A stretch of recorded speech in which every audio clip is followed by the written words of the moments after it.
താജ്മഹൽ.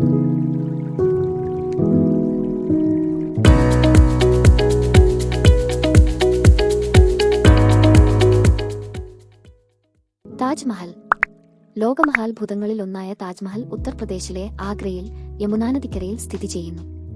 മുഗൾ ചക്രവർത്തിയായ ഷാജഹാൻ തന്റെ പത്നി മുംതാസ് മഹലിന്റെ സ്മരണയ്ക്കായി പണികഴിപ്പിച്ചതാണ് ഈ വെണ്ണക്കൽ നിർമ്മിതി. പേർഷ്യൻ, ഒട്ടോമൻ, ഇന്ത്യൻ, ഇസ്ലാമിക് എന്നീ വാസ്തുവിദ്യാ മാതൃകകൾ കൂടിച്ചേർന്നുണ്ടായ മുഗൾ വാസ്തുവിദ്യയുടെ ഉത്തമോദാഹരണമാണ് താജ്മഹൽ. പൂർണ്ണമായും വെണ്ണക്കല്ലിൽ നിർമ്മിച്ച ഈ സ്മാരകം പൂർത്തിയാകാൻ 22 വർഷം എടുത്തുവെന്നാണ് കണക്ക്. 1983 യുനെസ്കോ തങ്ങളുടെ ലോകപൈതൃക പ്രദേശങ്ങളുടെ പട്ടികയിൽ താജ്മഹലിനെ ഉൾപ്പെടുത്തി. വെണ്ണക്കല്ലിൽ പണിത സൗധമാണ് ഏറ്റവും പ്രധാനമെങ്കിലും ഇതിനോടനുബന്ധിച്ച് മറ്റു കെട്ടിടങ്ങളും ചേർന്ന ഒരു സമുച്ചയമാണ് താജ്മഹൽ. ഇതിന്റെ പണി ഏകദേശം 1632 തുടങ്ങി 1653 തീർന്നു എന്നാണ് കണക്കാക്കപ്പെടുന്നത്. 10,000 തൊഴിലാളികൾ ചേർന്നാണ് ഇതിന്റെ നിർമ്മാണം പൂർത്തീകരിച്ചത്.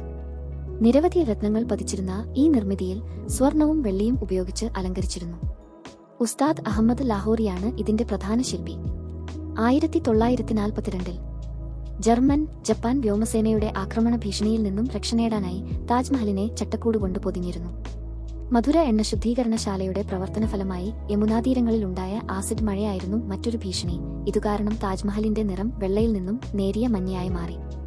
ഈ മാർബിൾ നിർമ്മിതിയുടെ രക്ഷയ്ക്കായി ഇന്ത്യ ഗവൺമെന്റ് താജ് ട്രൂബീസിയം സോൺ അഥവാ TT എന്ന ആശയം കൊണ്ടുവന്നു. ഇതനുസരിച്ച് താജ്മഹാലിന് ചുറ്റും 10,400 ചതുരശ്ര കിലോമീറ്ററിനുള്ളിൽ അപകടകരമായ വാതകങ്ങൾ പുറന്തള്ളുന്നത് പൂർണ്ണമായും തടഞ്ഞു. യമുനാ നദീതടത്തിലെ ഭൂഗർഭജലനിരപ്പ് പ്രതിവർഷം ഏകദേശം 1.5 മീറ്റർ എന്ന തോതിൽ താഴുന്നതിനാൽ ശവകുടീരത്തിന്റെ ഘടനാപരമായ സമഗ്രതയെക്കുറിച്ചുള്ള ആശങ്കകൾ അടുത്തിടെ ഉയർന്നിരുന്നു. താജ്മഹൽ കാണുന്നതിനായി ലക്ഷക്കണക്കിന് സഞ്ചാരികളാണ് ഇന്ത്യയിലെത്തുന്നത്. കാലത്തിന്റെ കവിളിൽ വീണ കണ്ണുനീർത്തുള്ളി എന്നാണ് രബീന്ദ്രനാഥ ടാഗോർ താജ്മഹലിനെ വിശേഷിപ്പിച്ചിരിക്കുന്നത്. നിങ്ങൾക്ക് ഈ വീഡിയോ ഇഷ്ടമായെങ്കിൽ ലൈക്ക് ചെയ്യുക, സബ്സ്ക്രൈബ് ചെയ്യുക, ഷെയർ ചെയ്യുക.